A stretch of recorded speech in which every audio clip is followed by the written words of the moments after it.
Project is a non-governmental organization that focuses on two mental illnesses called eating disorders and body dysmorphia. So it's called MyBody, the organization, and I started it in 9th grade, like technically, but I took it forward to 10th. So did you do the same thing for your community project, or? Yeah, no, I did a lot more. Okay. Yeah. What about you? Well, I mean, this is my personal project. I know that. Yeah. But what about community service? I've done none. Lovely. Yeah, I know. Absolutely It's just like you're gonna fail them, I think. I know. Okay. Okay, so Ask start away. off basically like Ask away. basic questions. Yes, I'm asking you. Ask Yeah. away. All right. What is an eating disorder?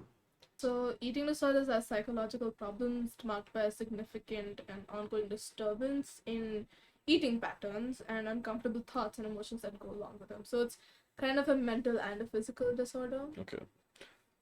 Did you take that off of Google? No. Are you sure? Sweetie, I've worked with 5 doctors. I think I know what I'm talking about. Okay.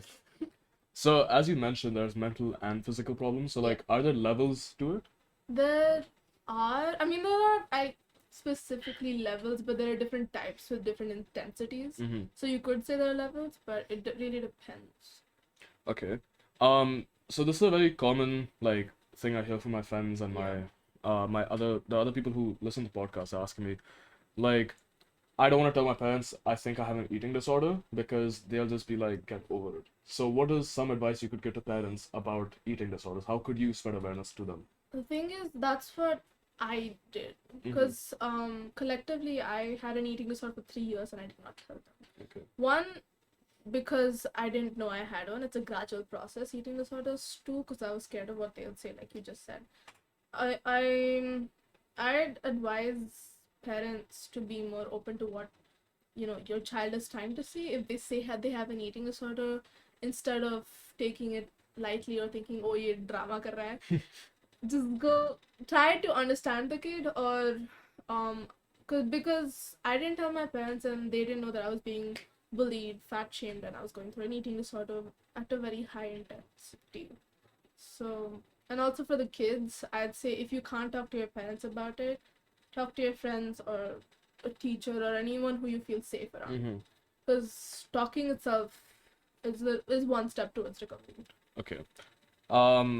And when you get an eating disorder, or when you think you have one, what are the symptoms to it? Like, how do you recognize if you have an eating disorder? There are a lot of symptoms, but they're categorized by the type. Okay. So for anorexia, it's like you don't eat, you can see a very, very big weight loss.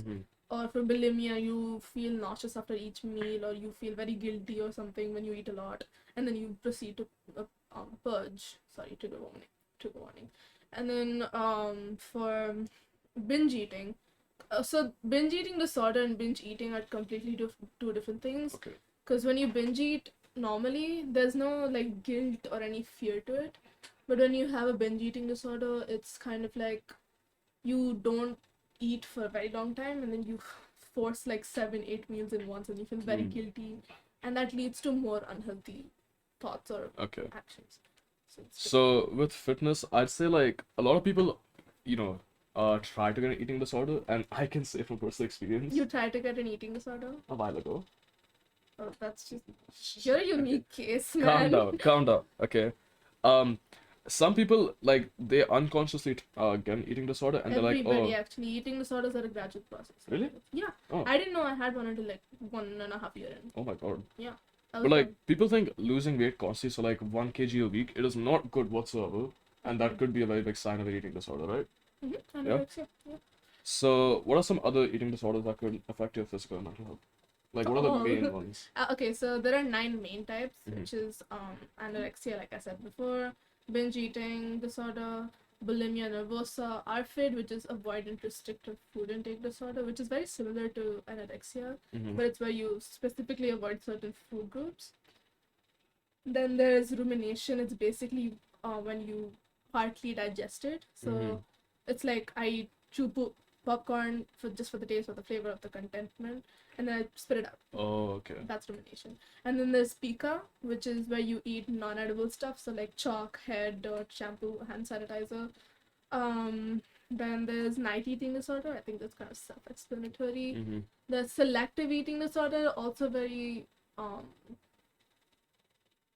similar to ARFID.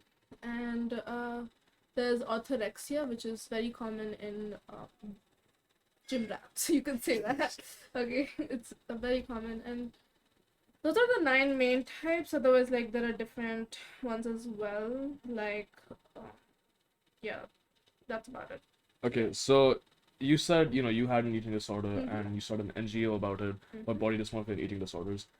What prompted you to do this? What was your like passion or like reason behind it? Okay, so one, because like I told you before, I was body shamed a Mhm. lot. Yeah. And I just thought it was very unfair of anyone to go through that. Okay, sorry. Armaan's AC. AC Yeah. was farting. Anyways. Okay, yeah.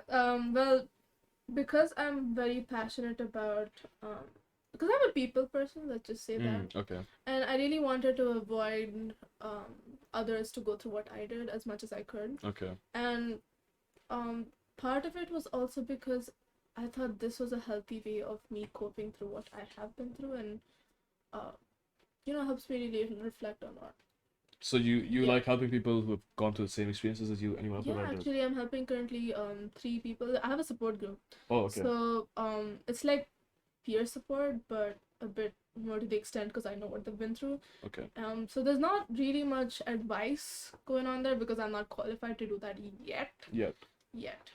Taking AP Psych next year, guys. You watch out. Okay, but yeah. So I have different people with different cases who come to me, and I try to help them or find like professional help or just normal peer consulting. Okay, so like, is it like a form of therapy that you're giving them? It is kind of therapy, just Alright. less qualified. That's qualified, yes. Yeah. So it's casual but not so casual It's therapy. like a therapy friend. Like I'm the therapy friend. So you're the for them. best friend. Of course. Okay. Why wouldn't I be? Since this entire podcast is about fitness for beginners and stuff, how do you think, like, as you said, there's an eating disorder that affects gym rats mostly? Mhm. And how do you think eating disorders, like specifically like anorexia and stuff, can affect your fitness journey? So if you're trying to gain weight, how would you like prevent binge eating? Binge eating. Well, all of the eating disorders are triggered by something that's disturbing you mentally, psychologically. Okay. So if you can pinpoint what's really been, causing you this much distress, it can help you. Because honestly, if you go to any therapy session or talk to anybody, the first thing they're going to help you do is figure out why. Okay. So what do you think is like, do you think preference is what matters to if a person's trying to go and figure out, what is going on and what is causing the eating disorder? Mhm. Do you think it's preference to like go to a person? So, for example, I'd go to a doctor, but you'd go to a friend. Do you think that's like good, or do you think you should recommend a certain person to go to, like a certain Well, in the profession? beginning, I will say anybody who makes you feel safe. Okay. But once you can't really find that, help you need. You need professional consulting. Some people are scared of professional consulting, so like, what would you That's why. tell That's them? why you go to That's other why you people go you're to safe with, so then you yeah. build up that courage to go and go to So, someone professional. If people who are listening to this podcast are suffering from eating disorders or think they're suffering Honestly, from they eating can disorders, contact me. they can contact They you. can anytime contact me. Okay. Because I'm still taking people who want to be part of the support group, and the support group is like you can either individually talk to me, or I can take you to other people who are going through the same thing, and you can talk to them. Okay, so like, it's just like a internal communication. Internal communication. Okay. And it's completely like, it's anonymous. It's completely anonymous. Okay. Like I will know who they are and all that, but it's, what's the word? I forgot. I don't know. I say it all the time. Okay, it's fine. Just move on. Yeah, move on. Just move on. Okay. Confidentiality. Confidentiality. That's the word I was looking for. It's confidential. Biggest epiphany I've seen yet. Sorry. Confidential. Confidential. But yeah. Okay, so where can they contact you? Like Instagram, email? Instagram, email. What's your Instagram? Give me a handle. At the MyBody Project. Underscores? at the_MyBody_Project. Yes. Okay. Okay, continue. Give me notes. Don't- Let me read them, bro. Fine. God. I ran out of You questions. won't understand anything. Yes, Okay, mine's fine. You like know, 20 times let me- worse. Huh? Mine's 20 times worse, my handwriting. No, not like handwriting mine's. Like, it's just bullet points. I Exactly. can bring up something. What are you gonna do? Okay, fine. Why did you start going to the gym? Why did I start going to the gym? Okay, that's a good question. It's mostly because my mom had encouraged me to go to the gym. She's Mhm. like, I'm gonna get you a personal trainer and you have no choice, you're gonna go to the gym now. Lovely. Yeah, I know, right? And this is like not a very Parental support is parental support is obviously very always good. appreciated. Yeah. It was not really forceful. I had a choice, Mm-hmm. but I was like, I tried out. Okay. I said I tried out. And then from there on, since I started seeing progress, I didn't have a nutritionist or anything. So I did kind of have an eating disorder now that I look back at it. Mm-hmm. Because I'd only eat, what, 1.5 meal a day. And then I went to the gym, I played an hour and a half of badminton every single day. So it was very exhausting for me. And then I had, what, 4 or 5 hours of sleep a day. Even though I was like 7th grade, I wasn't that busy. 7th, 8th grade, I started during COVID. I wasn't that busy. I'd still get Mm-hmm. very less sleep, which was really weird. But yeah, I started going to the gym due to body dysmorphia, due to me getting bullied. Yeah.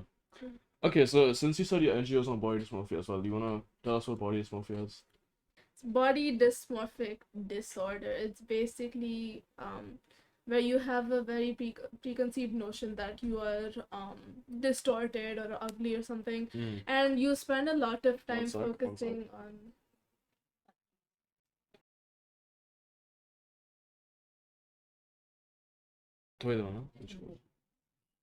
Yeah, so somebody with body dysmorphia would focus a lot of their time on a specific body part of theirs to try to like fix, quote unquote, fix Okay. it, because you can't see my fingers right now, but quote unquote, fix it, and Airports. yeah, and that leads to a lot of unhealthy habits, including very oftenly eating disorders. Eating disorders. Eating disorders. Very often? Are you sure it's not Very rare? often.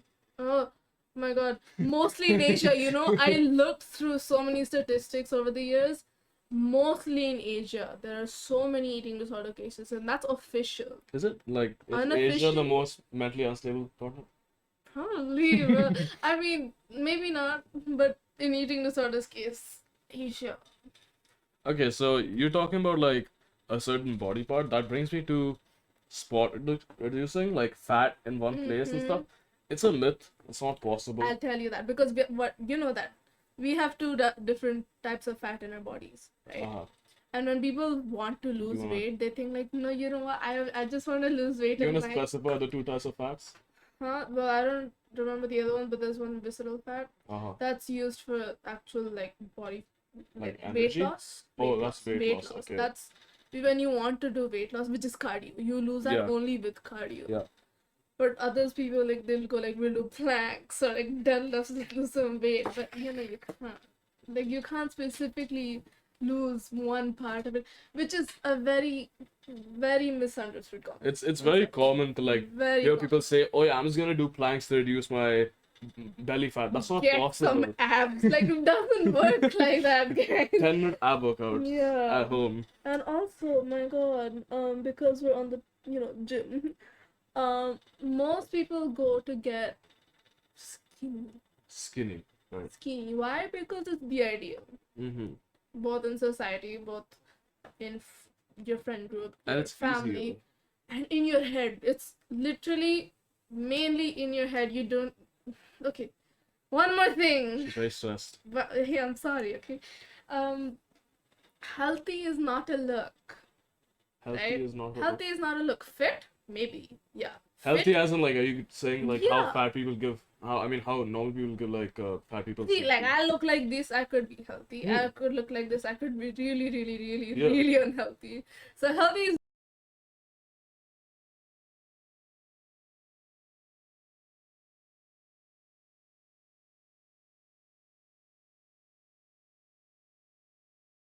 that's different. If you want to look healthy, healthy is not a look, guys. It's a concept. It's like a It's a state concept. of mind. It's a state of your body, your mind, your health. Healthy. Health. Healthy. Okay. And I like And the God, logo. huh? I like the logo. You're welcome. It's yours. I know. But yeah. But also, gym is very good for people with eating disorders. Mm-hmm. Like, subsequently. Depends on the person and the eating disorder. Like, if you have anorexia, hell no. But, sorry. I mean, it's good to stay fit, just not in that extent. Yeah. Anorexia is not fit. Yeah, Is no, like to recover from that. Okay. Like if you opt to the gym. But the thing is, like in my support group, I know this one girl. I cannot disclose any details about her, obviously, because confidentiality. Yeah, confidentiality. Okay. So, she has anorexia. Okay, like very, very drastic weight loss. Weight loss. Mm-hmm. But she still went to the gym 2 hours every day and did cardio mostly. Oh my god. And I told her to try to reduce the time. She's like, no, I cannot. It really, really helps me. Like, it's comfortable for me. Okay. And I don't want to stop gym. I said, okay, fine, reduce the intensity and stop doing cardio maybe. Because, that's really what's triggering your weight loss. Mainly. Okay. So that should be an example of how gym is kind of like a vent place, man. Yeah, a lot of people think Yeah. the gym is like a mental, like venting place. If you Yeah, don't like have I was anyone to go listening to yours and Dia's.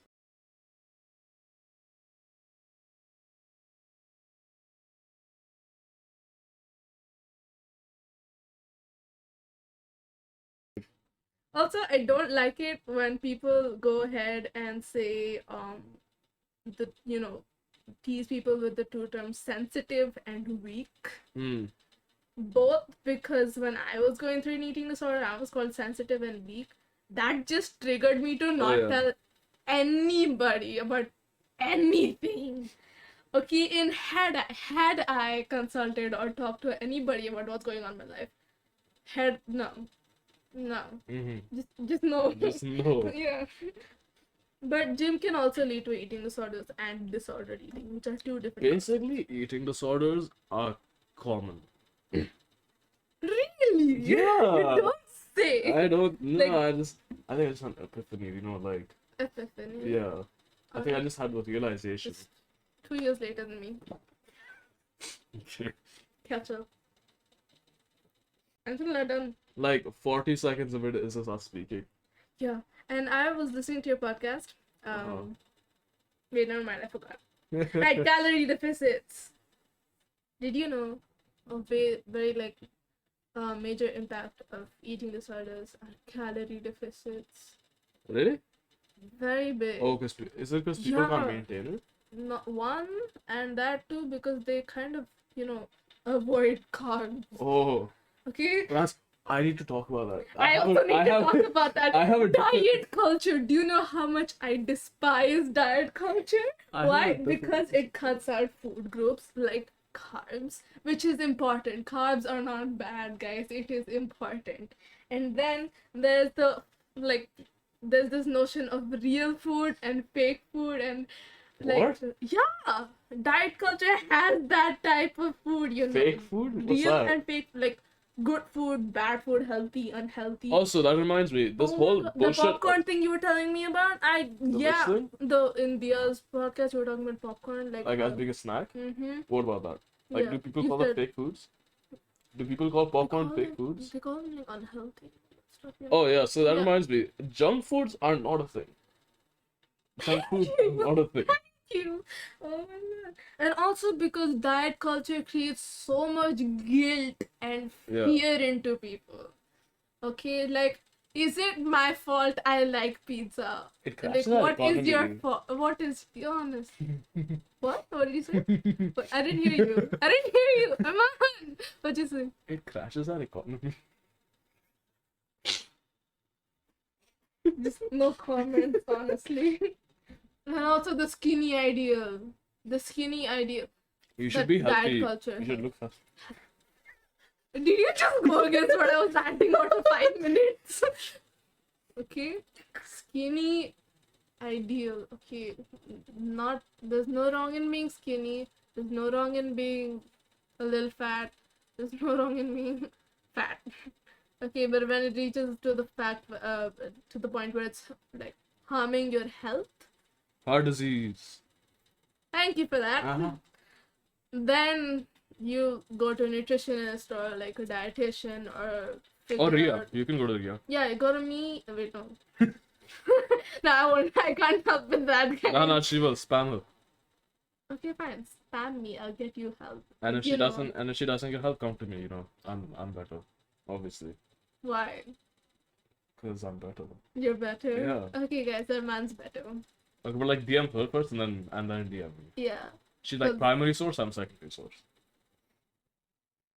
Are you sourcing yourself? Like. You've talked to 5 doctors. Okay. Yes. I actually have like a doctor willing to work with me. So if you need professional help, I'm ready. Right back too. It's getting cold. Can you switch it off? Yeah, I just switched it off. It's having a seizure again. Peace. It's turned off. No. Okay. Also, metabolism. Oh no. I hate it. I hate it. I hate it. I hate it. I hate it. You know, also because like specifically for women, because they progress very like slowly in comparison to men. It's like actually. Really? Yeah, women progress like way slower than men. Like in terms of In metabolism. gym. In the gym. Yeah. Well. Okay. Because women have like a higher estrogen level. Yeah, they don't have testosterone. Yeah, that's what. Exactly. Yeah, that's what. And that's when men do have that, like they're more known as feminine and all that stuff. They have like a little bit higher than women. Oh, okay. So, yeah. Alright, I think we're done then. We're done, guys. Do you have any more things to rant about? You know what? Go for it. Honestly. Yeah, gym allows to better body image perception and satisfaction, which is very good. Along with which, it's like very good substantially dependent on the situation, like I said. So if you're listening to this podcast right now, Yeah. for the sake of going to the gym, go to the gym. We're all here to help you. Yes, You can because always it is contact good me. for your mood, Yes. your body image, your self-esteem, and your self-efficiency. And it helps you get more dedicated to your studies, your extracurriculars, and yourself, honestly. Bro has the MYP terms. Technicalities. Oh my dog does that. Anyways, yeah, so